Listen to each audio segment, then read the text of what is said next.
Мен негізі 10 жылдан бері правам бар, газель айдай алам да.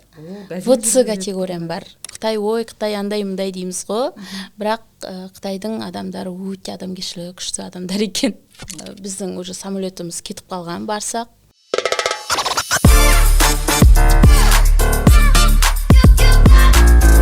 Бәріңе сәлем. Бүгін біздің студиямызда ерекше қонақ, өзі 4 баланың анасы, бьюти-блогер, кәсіпкер Гүлназ Телеуғалиева.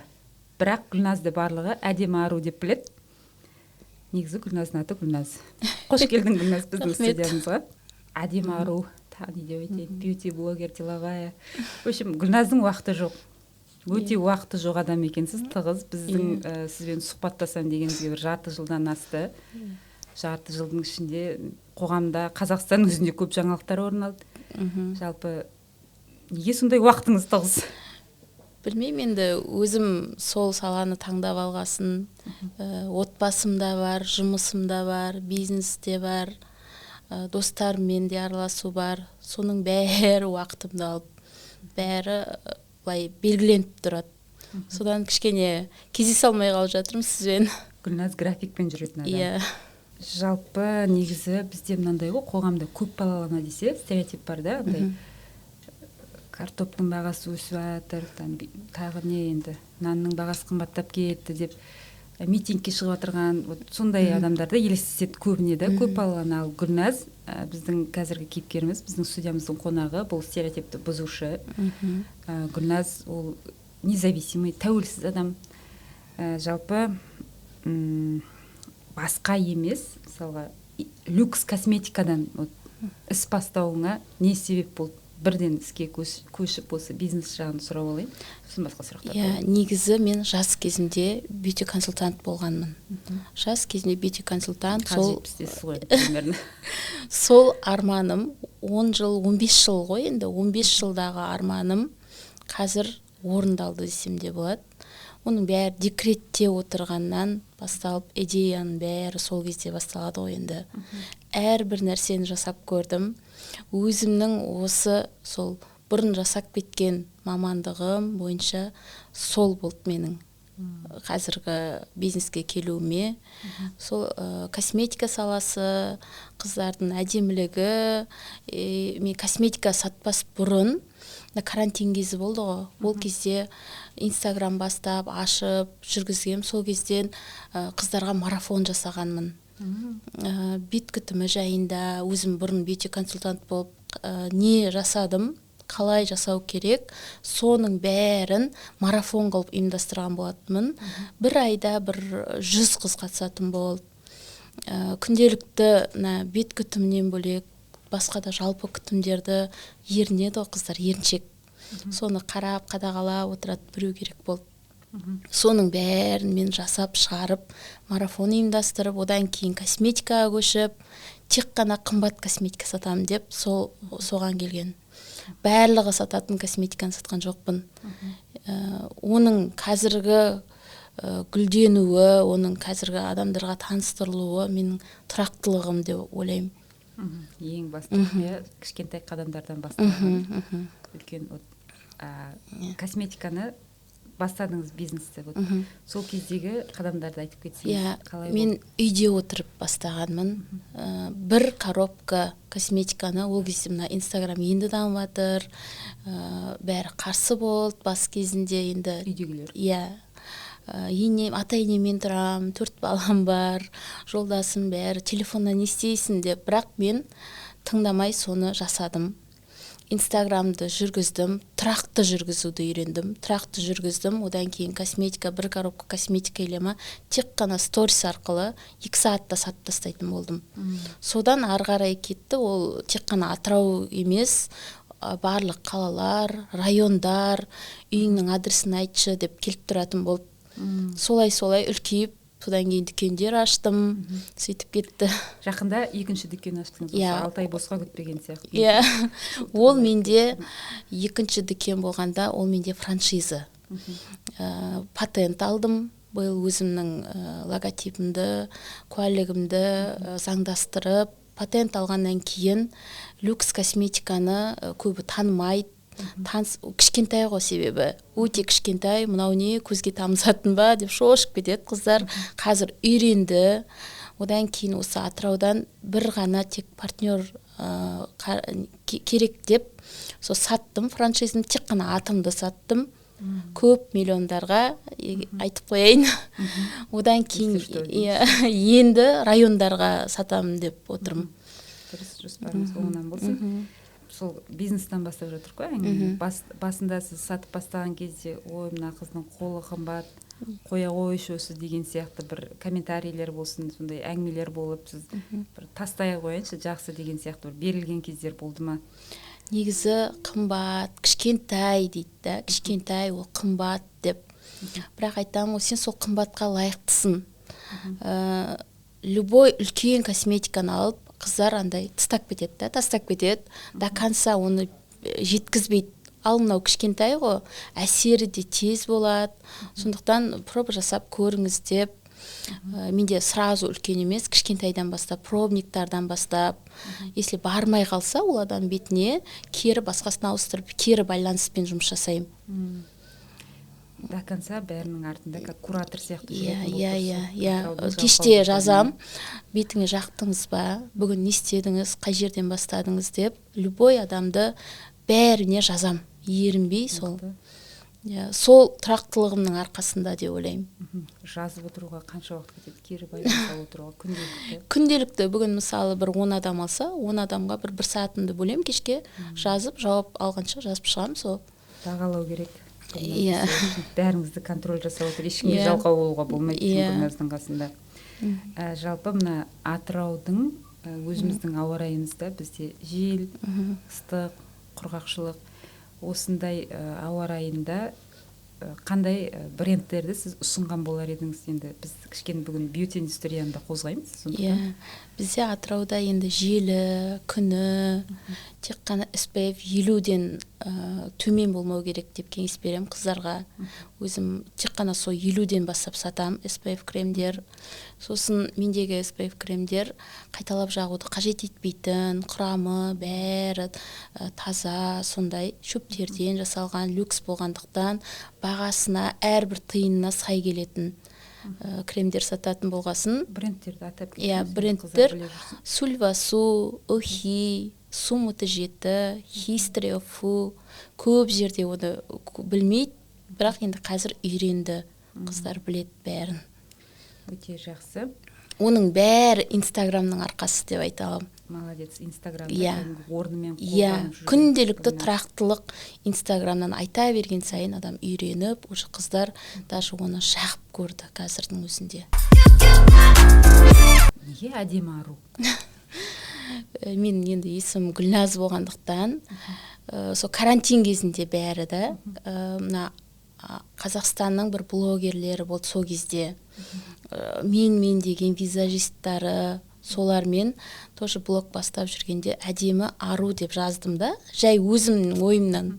Солай бірге карантинде бірге марафон өткіздім. Сол кезден бастап қалып қойды. Қазақ қыздардың бәріне арналады, әдемі ару. Әдемі ару. Әдемі. Гүлназдың негізгі мамандығы кім? Бала күнінде Гүлназ кім болғысы келіп еді? Негізі мамандығым бухгалтер, аудитор. Бірақ мен өзіме ұнамайтын. Бірақ жасап жүрдіңіз ба? Жасаған жоқпын. Жасаған жоқпын. Оқу оқыдыңыз? Оқу оқыдым, сосын әкімшілікте жұмыс жасадым. Басқа салада жұмыс жасадым. Содан кейін тұрмысқа шықтық. Тұрмысқа шыққаннан кейін сол косметика саласына бір дүкенге жұмысқа кірдім. Сөйтіп декретке шықтым. 5 жыл декретте отырыппын. Сол 5 жылдың ішіндегі бұл осы Инстаграм жүргізгендегі нәтиже. Жалпы осыдан 10 жыл бұрынғы Гүлназ бен қазіргі Гүлназдың қандай айырмашылығы бар? Ішкі дүниеде болсын бәрібір. 10 жыл бұрынғы Гүлназ кішкене қалай? Ялшақ, көп сөйлемейтін, адамдармен сөйлеспейтінмін, сондай болды да. Қазір мен ашылдым. Тағы да айтам да, Инстаграм ашқан мені. қазір деген достарым өте көп. Бизнесте де барлық жағынан да қолдау бар. Бұрын енді үйде отырғасын ба, 10 жыл бұрын сондай болды деп ойлаймын. Жабық болдың. Иә, көп ешкіммен сөйлеспейтін, сосын өте сабырлы адаммын мен. Өте қазір де, бірақ та мына қасымдағы достарым айтады, сенен сабырлылықты үйрендік деп. Әлі де бар ол. Иә. Достар солай бір-бірінен үйреніп. Иә. Жалпы ана болудың өзі үлкен мамандық деп айтамын мен. Өйткені ол жауапкершілік. Бір баланың өзі бір проект сияқты да. Ол баланы өмірге жай әкеліп қоймайсыз. Дамытасыз. Ол да бір тұлға болып қалыптасады. Жар болу, келін бола білу де өнер. Бір өзің осының бәріне қалай үлгеріп жүрсің? Енді 16 жыл болды биыл тұрмысқа шыққаныма. Ата-енеммен бірге тұрам. Мені қолдап, всегда көмектерін аямай отыратын ата-енем. Және де жолдасым. Солардың көмегі менде бәріне үлгергенім де ойлаймын. Ата-енесімен тұруды мақтан етеді. Қазақ келіндерінің ішінде корифей дейік онда Гүлназды. Өйткені көп қыздар қазір ата-енесімен тұрғысы келмейді. Мен ата-енеммен тұрам. Шетелге шықсақ та ата-енем балаларды кәдімгідей тастап кетеміз да.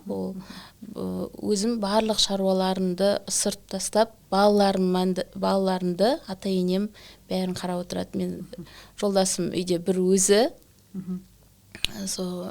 Ата-енем қолдауы.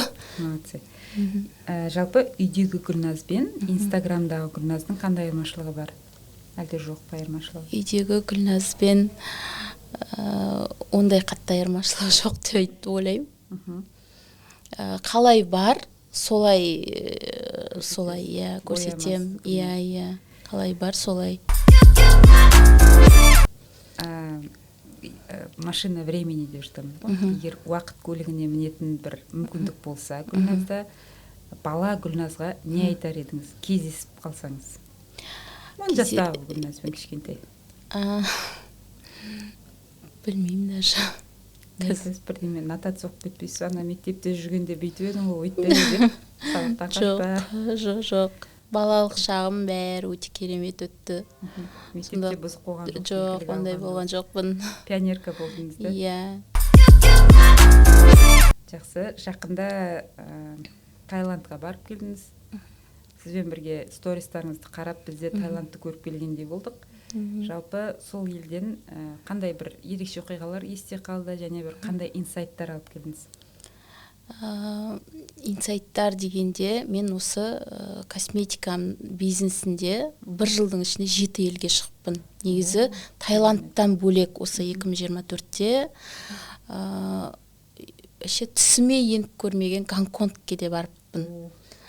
Кинолар түсіретін кәдімгідей.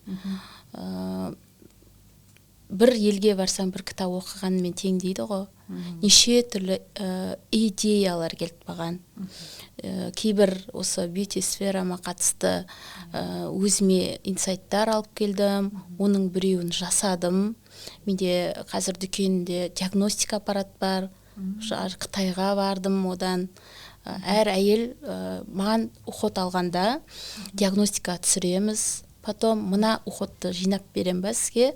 Кері келесте осы диагностиканы қайтадан қараймыз, қаншалықты өзгеріске бетіңіз ұшыраған деп. Сол мотивация болады деп, сол үшін сол аппаратты алдырттым. Өзім алып келдім.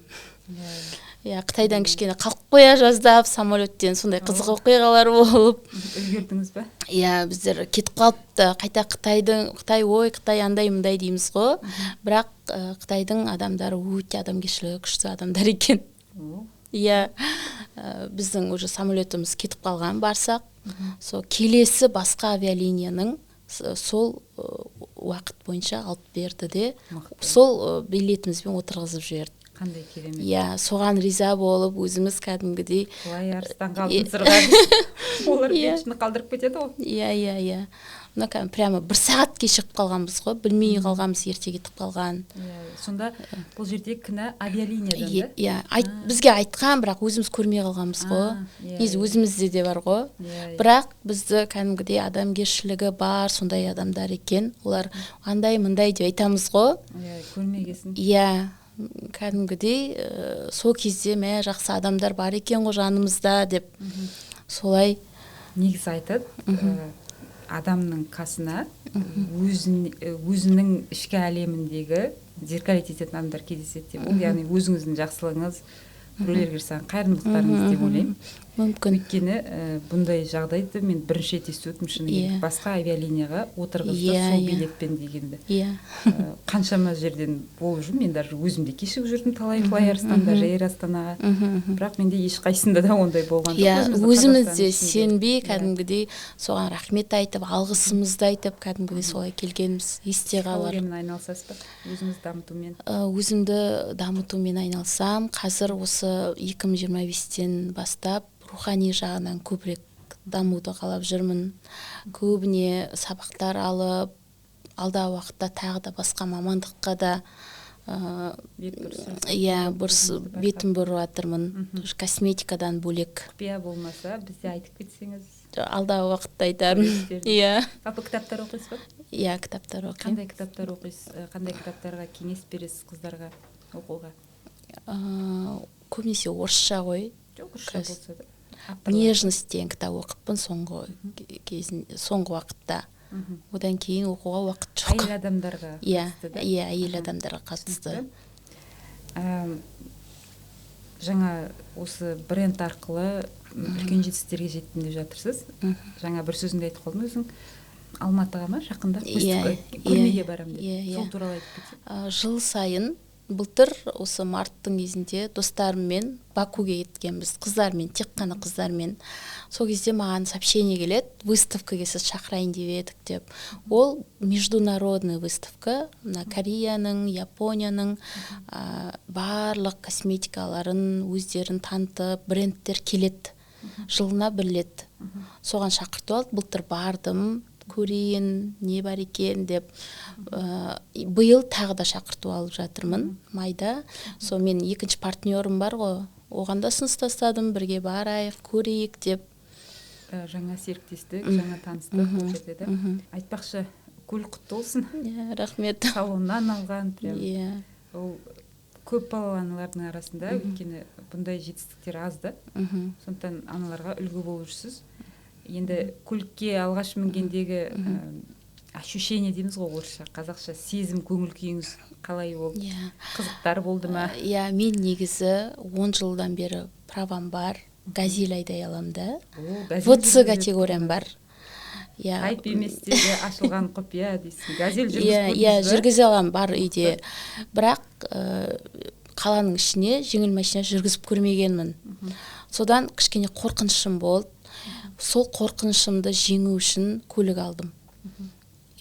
Именно тек қана сол қорқынышымды жеңу үшін. Қазір енді 6 ай болды. Жақсы үйрендім, жүргізіп жүрмін. Қорықпай тек жүре беру керек екен деп. Қорқыныш енді жоқ. Иә, жоқ. Алдағы жоспарларымен бөлісе кетсе, Гүлназ? Алда тағы бір проектім тұр, әйелдерге арналған. Сол банағы марафон жүргіздім ғой. Соны продюсермен бірге маған упаковать етіп береді деп айтады ғой. Сондайға жұмыс бастап жатырмыз, осы айдан бастап. Кішкене профессионально түрде, бұрын деген WhatsApp-та өткізетін болсам, қазір енді курс сияқты қылып та сабақтарымды түсіріп, солай жасап жатырмын. Сол проектім бар, содан кейін тағы бір ойлап жүрген тағы бір жобам бар. Оны алдағы уақытта көресіздер.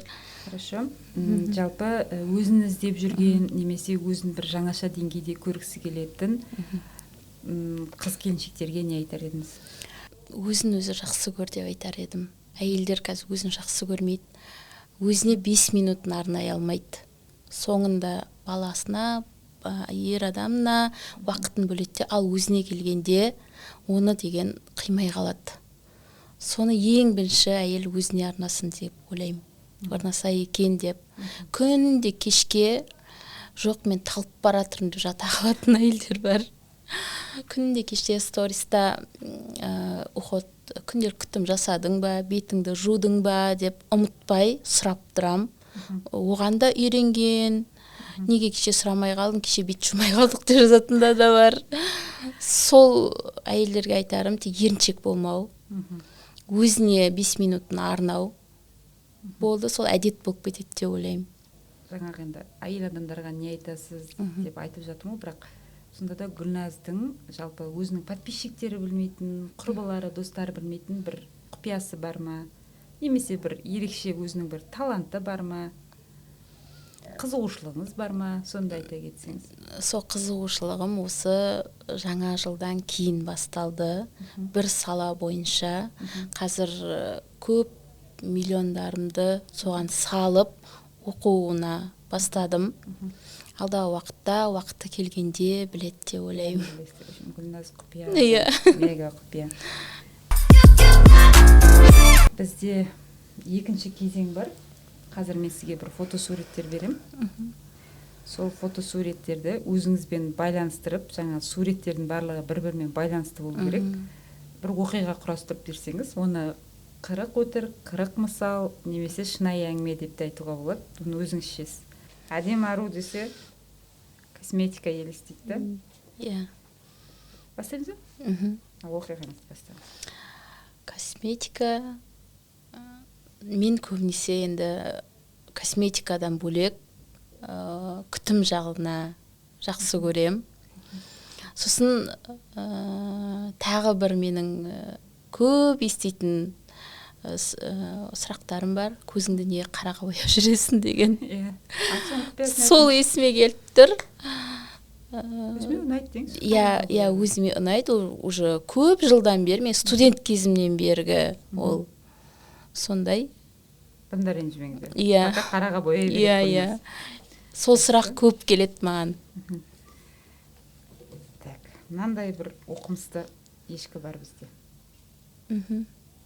Ары қарай косметикаңызбен жалғастырып, тақырыпты өрбіте берсеңіз болады. Оқымысты ешкі. Бұл менің қазіргі состояниеме келіп тұр. Мен тек қазір бос уақытым болса, оқу, сондай деп ойлап жүрмін. Сондай тек уақытым бәрі оқуға кетіп жатыр. Көзін қараға бояп, кітабын оқып жүр екен. Одан кейін не істейді екен Гүлназ? Жоқ, шеге қағу деген жоқ. Әйел всегда нәзік болу керек. Шеге дегенді ойламау керек. Шегенің бәрін лақтырып тастайсыз да көрсеңіз. Иә. Маған қатысы жоқ оның. Мынау енді бәрімізге қатысы бар сияқты. Ол ақшаны кім жақсы көрмейді. Өзіңді жақсы көрсең, айналаңа махаббат берсең, честный, адал болсаң, ақша саған өзімен өзі келе береді екен. Соны түсіндім. Құнды инсайт. Бүгінгі біздің сұхбатымыздың. Шай? Сықиып, боянып. Иә, биыл ораза ұстаған жоқпын, енді ұстамаймын. Ораза ұстамасам да 28 күн ауызы шырға барыппын. Мықты. Бір күн тек бармай үйде болыппын да, соны жолдасым айтады, сен ұстамасаң да қалмайтын болдың ғой деп. Сол достарым мен ораза ұстамасам да сыйлап шақырады. Соны шақырмаған жерге барма дейді да, шақырған жерден қалмайтын әдетім бар. Сол уақытым болмаса да солай 1 сағат болсын, жарты сағат болсын барам. Сол достарыммен бірге кездесу шығар бұл. Иә. Еще әртүрлі трендтер жасадыңыздар. Иә. Неше түрін жасап жатсыздар әйтеуір Инстаграмда. Иә. Сұхбатымыздың соңында жалпы сұхбат сізге ұнады ма біздің? Иә, әрине. Несімен ұнады? Қандай ерекшеліктері бар екен? Ерекше сол әйелдерге айта алмай жүргенімді айтқан. Бәрін айтып тастадыңыз ба? Иә. Гүлназ айтып тастады, сондықтан дұрыстап тыңдаңыздар. Бізде қонақ кәде осындай. Қазақтардың барлығы сіз сияқты VIP болсын деп осындай ниетпен вип казашка деп сізге Күшті, арнадық. Бір жерге енді магазиніңізге болса да іліп қойсаңыз болады. Иә, рахмет. Мына Гүлназ бен қазір Гүлназ екеуі бір-біріне ұқсас. Иә, Бірдей, иә, бір адам. өзім ғой. Иә, өзіңіз тануды сода. Иә, рахмет көп. Жетістіктеріңіз көп болсын. Мгм. Осымен біздің бүгінгі сұхбатымыз аяқталды. Егер сұхбатымыз сіздерге ұнаған болса, лайк, комментарий түрінде өздеріңіздің пікірлеріңізді қалдырып, достарыңызбен бөлісіңіздер. Және сіздермен бірге болған, бізбен бірге болған әдемі ару Гүлназға үлкен рахмет. Сау болыңыздар.